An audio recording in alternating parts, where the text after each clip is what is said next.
Hi friends, welcome to my kitchen by Fasa Sinhala.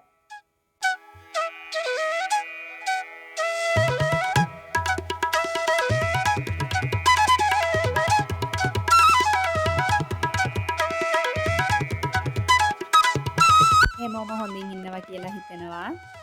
දැන් මේ වෙනකොට මට subscriber friendsලා 7000ක් විතර ඉන්නවනේ. ගොඩාක් ස්තුතියි ඔයාලට මාව විශ්වාස කරලා subscribe කරාට. එතකොට මගේ subscriber friendsලා ඇහුවා මගෙන් අක්කා පරණ වීඩියෝස් විතරක් ඩබ් කරලා දාන්න නැතුව අලුත් වීඩියෝස් උත් දාන්න කියලා. ඔව් ඇත්තටම එහෙම තමයි නේද? අප්ඩේට් වෙන්න එපේ. ඒ නිසා මේක ගෙනාවා මගේ නෝබි ෆස්ට් දවස තමයි ෆස්ට් ඩේ එක තමයි මේක ගෙනාවේ මේ වීඩියෝ එකකින්. මේ ක්ලිප්ස් නම් ගත්තේ කලින් දවස. ඒ කියන්නේ නෝම්බි දවසකට කලින් ගත්තේ. මගේ එදා දවසට තියෙන ඕඩර්ස් ටික තමයි පැක් කරලා ඔක්කොම යවන්න යන්නේ දැන්. මම පාර්සල්ස් යවන්නේ ගොඩාක් දුරට පෝස්ට් ඔෆිස් හරහා තමයි. මොකද එයාලගෙන් අර ඩෙලිවරි චාර්ජ් එක චුට්ටක් අඩුයි. එතකොට ඔයාලට චුට්ටක් අඩු වෙනවනේ ඩෙලිවරි චාර්ජ් කියලා. පෝස්ට් ඔෆිස් හරහා තමයි යවනවා. ඉතින් මේ ඉන්නේ අපේ පෝස්ට් මාස්ටර් තමයි. පෝස්ට් මාස්ටර් ඊට පස්සේ මට උදව් කරන අපේ පෝස්ට් ඔෆිස් මිස්ලා තමයි. මෙයාලා මාර සපෝටිව් මට. ඒ නිසා තමයි මේ පොඩි බිස්නස් එක මම කරගෙන යනවා. පෝස්ට් ඔෆිස් වැඩ ඉවර වුණාට පස්සේ ග්‍රොසරි ගන්න ඕන මට. මොකද මේ දවස්වල ගොඩාක් වැඩ තිබ්බා බිස්නස් වැඩ. ඒ හින්දා ගෙදර බඩු එහෙම ගන්නත් මට වෙලාව තිබ්බ නැහැ. ඊට පස්සේ ගියා ග්‍රොසරි ෂොප් එකට. මේක නම් පෝස්ට් ඔෆිස් ළඟම තියෙන ග්‍රොසරි ෂොප් එකක්. මාර හොඳයි මේ මල්ලිලා. ඉතින් යාලත් එක්ක කතා කර කර එහෙම ග්‍රොසරි තමයි ගත්තේ. ඒ කියන්නේ මම එහෙම ග්‍රොසරි ඔක්කොම ගත්තෙත් නැහැ මම. නෝබි වලට අත්‍යවශ්‍යයි කියලා තියෙනවනේ බඩු ටිකක්. ඒවා තමයි ගත්තා ඉතින්. අරන් ආවා ගෙදරට. ඒත් එක්ක අපිට උයන්න මාළු ඊට පස්සේ චිකන් මේ වගේ ගත්තා. ඉතින් හවස් වෙනකොට මාර වැස්ස මේ වගේ තමයි තිබ්බා. මේ දවස්වල නම් මාර අවුව මේ ක්ලිප් එක බලනකොට මට මාර ආස හිතුණා. වැස්ස ගොඩාක් වහිනකොට වැස්ස කියනවා මිනිස්සු. අවුව එහෙම වැටෙනකොටත් අවුව වැඩි කියනවා. ඉතින් දෙයියෝ මොනව කරන්නද නේද? දෙයියෝ මොනව කරොත් ඉතින් හොඳට තමයි කියලා. එහෙම තමයි පාස් කරලා යන්න ඕන. මේ ක්ලිප් එක ජම්ප් වුණා. මේක තමයි අපේ නෝම්බි ෆස්ට් දවස තමයි මේක ෆස්ට් ඩේ එක. එතකොට නෝම්බි අපි අල්ලනවා කියන්නේ දැන් 4ට වගේ කාලා ඊට පස්සේ අදාන එකක් තියෙනවා 5:05 වෙනකොට. එතකොට ඒ වෙනකන් අපිට කන්න පුළුවන්. එතකොට මොනවා හරි කනවා බත් එහෙම තමයි කන්නේ. කාලා අය 6:05 වෙනකොට අදාන් කියනවා මහරිබ් කියනවා ඒකට අපි. එතකන් අපි මොනවත් කන්න හොඳ නැහැ. මේක තමයි මෙහෙම තමයි අපි නෝම්බි අල්ලන්නේ. ගොඩාක් අයට දන්නවා ඇති. ඉතින් අපේ නෝම්බි කියන්නේ දැන් මාර විදිහට ට්‍රෙන්ඩ් වෙලා තියෙන ඉන්ටර්මිටන්ට් ෆාස්ටිං තමයි අපේ නෝම්බි. මේ ඉන්ටර්මිටන්ට් ෆාස්ටිං එක දැන් ડોක්ටර්ස්ලා වුණොත් මාර විදිහට හයිලයිට් කරලා කියනවනේ. එතකොට ඒ තරමට බෙනිෆිට්ස් තියෙනවා මේ ඉන්ටර්මිටන්ට් ෆාස්ටිං වලින්. හැබැයි මේ දවස්වල අපි නෝම්බි අරිනකොට කන කෑම ಜಾති, ස්පෙෂලි ෂෝටිට්ස් වගේ කෑම එහෙම කන්නම හොඳ නැහැ. නෝම්බි වලටම කියලා නැහැ. දැන් ඩීප් ෆ්‍රයිඩ් things එච්චර හොඳ නැහැනේ. එච්චර නෙමෙයි හොඳටම හොඳ නැහැ අපේ ඇඟට එහෙම. ඒ නිසා මම නම් දෙමළ channel වලිනුත් ඒක තමයි කියනවා. මෙච්චර හොඳ දේවල් තියෙන මේ ඉන්ටර්මිටන්ට් ෆාස්ටිං කියන මේ නෝම්බි වලට අපි දෙන කෑම ಜಾති වලින් ඒක නරක කරනවා කියලා. එහෙම වෙන්න හොඳ නැහැ. ඒ නිසා මම දෙමළ channel වලිනුත් කියනවා මගේ subscribersලට මේ shortits වගේ deep fried things චුට්ටක් avoid කරන්න මේ නෝම්බි දවස්වල එහෙම avoid කරලා බේක් කරපෝ ඒ වගේ හොඳ ගොඩාක් එළවලු ಜಾති පළතුරු ಜಾති වගේ හොඳ ප්‍රෝටීන් ಜಾති ඒ වගේ කන්න කියලා තමයි කියනවා. අනේ කොහොම හරි මම දන්න සිංහල වලින් කිව්වා ඔයාලට තේරෙනවා කියලා මම හිතනවා. මම කියන දේවල් මොනවා හරි හැම පැහැදිලි නැත්තම් කමෙන්ට් වලින් අහන්න පුළුවන් තරමට මම රිප්ලයි දෙනවා. මේ ලෝකේ අපිට කරන්න බැරි දෙයක් කියලා මොනවත් නැහැ. අපි මෙහෙම හිතෙනවා නම් මට මේක කරන්න පුළුවන් කියලා හිතෙනවා නම් කරන්න බැරි කියලා මොනවත් නැහැ. ඇත්තටම දැන් මම මේක කියන්නේ පොඩි එක්ස්පීරියන්ස් වලින් තමයි. මොකද දැන් මයික් එක අල්ලනකොට මට මාර කොන්ෆිඩන්ට් එකක් එනවා මේක මම සිංහලින් මේ වීඩියෝ එක කොහොම හරි හොඳට ඩබ් කරලා දානවා කියලා. එතකොට මට නිකන්ම එම සිංහල එහෙම වචන එහෙම එනවා. එතකොට මට පුළුවන් විදිහට එහෙම බෙස්ට් විදිහට නෙමෙයි පුළුවන් විදිහට මම ඩබ් කරනවා. ඒ වගේ තමයි නේද? මොනවා හරි අපිට කරන්න ඕනි නම් ඒකට අපි මට පුළුවන් කියලා කොන්ෆිඩන්ට් එකක් අරගෙන ස්ටෙප් එකක් තියන්න ඕන. ඒක තමයි ලොකු සක්සස් එක. ඒක සක්සස් වුණොත් නැති වුණොත් අපි අඩියක් තියනවනේ. ඒක තමයි ලොකු සක්සස් එක මම නම් හිතන්නේ. මේ ක්ලිප් එක මම ලාස්ට් වීඩියෝ එකකින් කිව්වනේ මම මංජිස්තා සෝප් එකක් ලොන්ච් කරලා තියෙනවා නැචරල් සෝප් බා එකක් කියලා. ඒකට ෆොටෝ ෂූට් එකක් කරා. එතකොට තමයි සෝෂල් මීඩියාස් වලින් ෆොටෝස් එහෙම දාන්න පුළුවන් නේ. එතකොට ෂූට් එකක් කරා. ගොඩාක් සමහර මගේ ෆ්‍රෙන්ඩ්ස්ලා සිංහල ෆ්‍රෙන්ඩ්ස්ලා ඇහුවා මේ සෝප් ගැන. ඒතකොට මේක මෙහෙමයි අපි මේකට කෝස්ටික් සෝඩා එකතු කරනවා. හැබැයි දවස් 45ක් විතර මේ සෝප් එහෙමම රෙස්ට් කරලා තියපුවාම අර කෝස්ටික් සෝඩා නැති වෙලා යනවා. ඊට පස්සේ තමයි මේක මම දෙනවා ඔයාලට පාවිච්චි කරන්න. ඒතකොට මේකෙන් කෙමිකල්ස් මොනවත් නැති හින්දා තමයි කියනවා මේක තනිකරම 100% natural soap එකක් කියලා. එතකොට ඔයාලටත් ඕනි නම් try කරලා බලන්න පුළුවන්. ඊට පස්සේ හිතුවා මී කිරි හදමු කියලා. මොකද මම last video එකකින් කියලා තිබ්බා කියලා හිතෙනවා මම මී කිරි වුණොත් ගෙදරම හදලා කනවා. මොකද කඩේ වලින් ගන්නවට වැඩිය මාර රහේ අපි ගෙදරින් හදපුවාම අනේ මට චුට්ටක් ජෑම් වෙනවා මේ සිංහල කතා කරනකොට. ඒක ගණන් ගන්න එපා. වැරදි එහෙම ග්‍රැමටිකල් මිස්ටේක්ස් එහෙම තියෙනවා නම් sorry.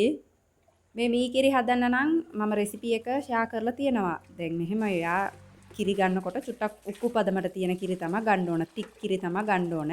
ඒක බොයිල් කරන්න ඕන. බොයිල් කරාට පස්සෙත් ආයෙ චුට්ටක් තික් වෙනකන් බොයිල් කර කර එහෙම ඉන්න ඕන. ලිප ගාවටම ඉන්න ඕනේ නැහැ. ලෝ ෆ්ලේම් එක දාගෙන ඔයාට ඔයාලගේ වැඩ ටික එහෙම කරගන්න පුළුවන්. ඊට පස්සේ කිරි එහෙම උණු වෙලා තික් පදමට ආවට පස්සේ එහෙමම ලිප ඕෆ් කරලා තියන්න. ඇඟිලි දාන ප්‍රමාණයට රස්නේ ඉන්න ඕන. ඊට පස්සේ ආයෙ මී කිරි චුට්ටක් එකතු කරගන්න ඕන. ඊට පස්සේ ඉතින් එච්චරයි මී කිරි එහෙමම සෙට් වෙනවා පැය 8කින් වගේ. අනේ මම රෙසිපි එක්ස්ප්ලেইন කරන්නේ නිකන් චූටි ළමයෙක් වගේනේ.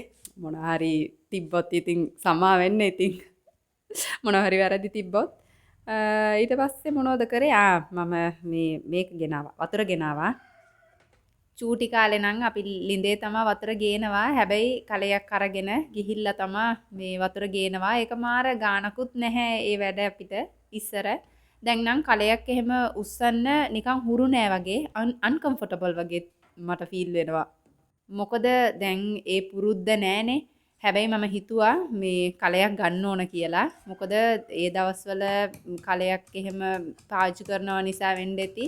මාර හොඳයි නෑඟටත් හොඳයි. දැන් ගොඩාක් ඒ වගේ බඩු තියන්නේ අපේ මේ පරණ රූම් වලින්නේ ස්ටෝර් රූම් වලින් තියන්නේ අපේ ඉස්සර බඩු ටික. ඒ නිසා තමයි ගොඩාක් ලෙඩ දැන් වැඩි වෙලා තියෙනවා කියලා මම නම් හිතන්නේ දැන්. මේ කාලේ නම් ටැප් එක අරිනකොට වතුර එනවා මොකටද කලයක් කියලා කට්ටිය හිතනවතිනේ. ඒ නිසා ගොඩාක් දේවල් දැන් පරණ බඩු ටික ඔක්කොම දැන් දාලා තියෙන්නේ ස්ටෝර් රූම් වලින්. හැබැයි ඒක එළියට ගන්න ඕන. එතකොට අපේ මේ ඇඟට ගොඩාක් එක්සර්සයිස් වෙනවනේ. කතා කර කර මම දැන් හදන්නේ පැටිස් වලට ෆිලිං එකක්.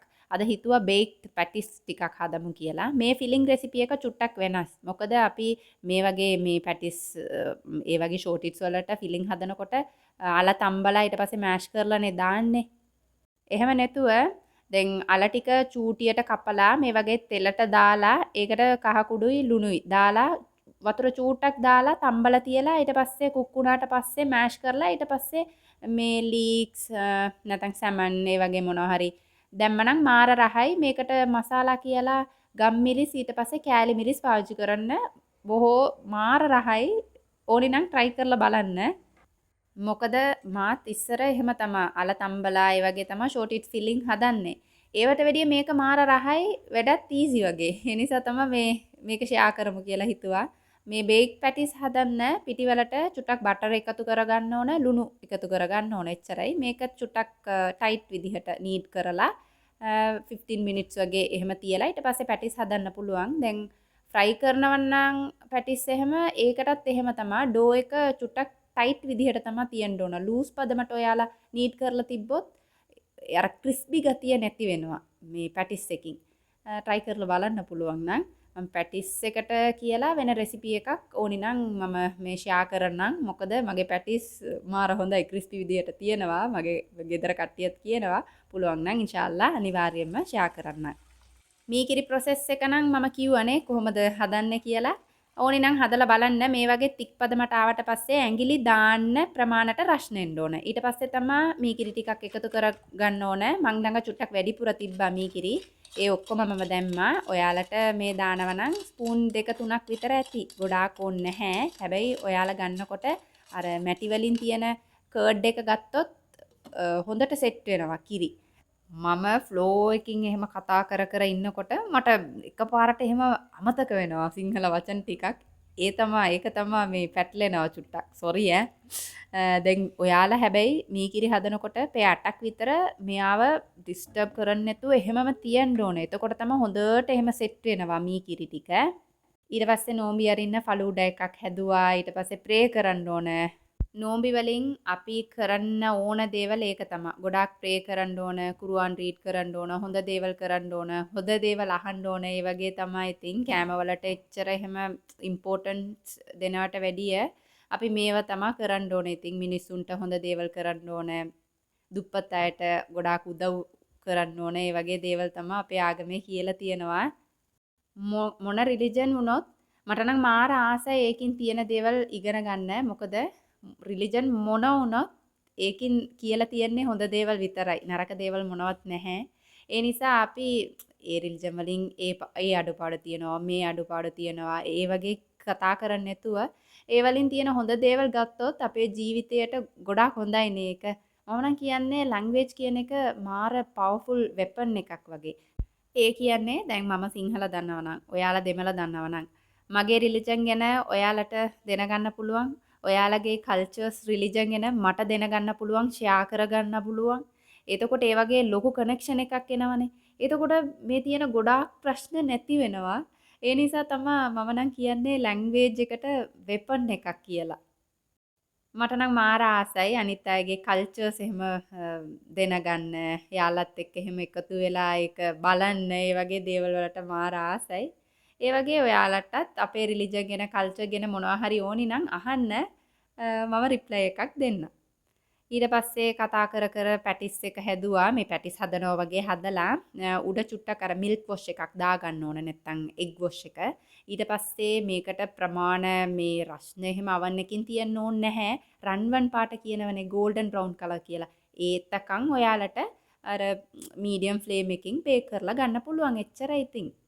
මේ පාර නෝම්බි වලට නම් හස්බන්ඩ් නැහැ. රට ගිහින් ඉන්නේ. දැන් පරණ වීඩියෝස් වලින් එයාට ලන්ච් පැක් කරනවා ඒව බලනවනේ. මේ දවස්වල නම් එයා නැහැ රට ගිහින්. එයා හිටියොත් නැති වුණොත් අපේ කෑම මෙහෙම තමයි සිම්පල් විදිහට තමයි අපි කන්නේ. ගොඩාක් ෆ්‍රයිඩ් අයිටම්ස් ඒ වගේ කන්නේ නැහැ අපි. එතකොට එහෙම තමයි අපේ නෝම්බි දවස ගියේ. එහෙම ගොඩාක් ස්පෙෂල් එහෙම නැහැ. ෆලූඩා එකක් හැදුවා, බේක් පැටිස් හැදුවා, පල්ලි කංචි තියෙනවා. එච්චරයි ඉතින්. ඉතින් එච්චරයිනේ කතා කර කර වීඩියෝ එකකින් එන්ඩ් එකටම ආවා. පුළුවන් නම් තව නෝම්බි දවස්වල වීඩියෝස් ටික ගේන්නම් මම. මොනවා හරි තියෙනවා නම් කමෙන්ට් වලින් දාන්න. එච්චරයි ඉතින් නේද? Thanks for watching. chemicals, colorings, preservatives මොනවත් නැතුව කුළුබඩු ඔක්කොම අපෙන් ඔයාලට ගන්න පුළුවන්.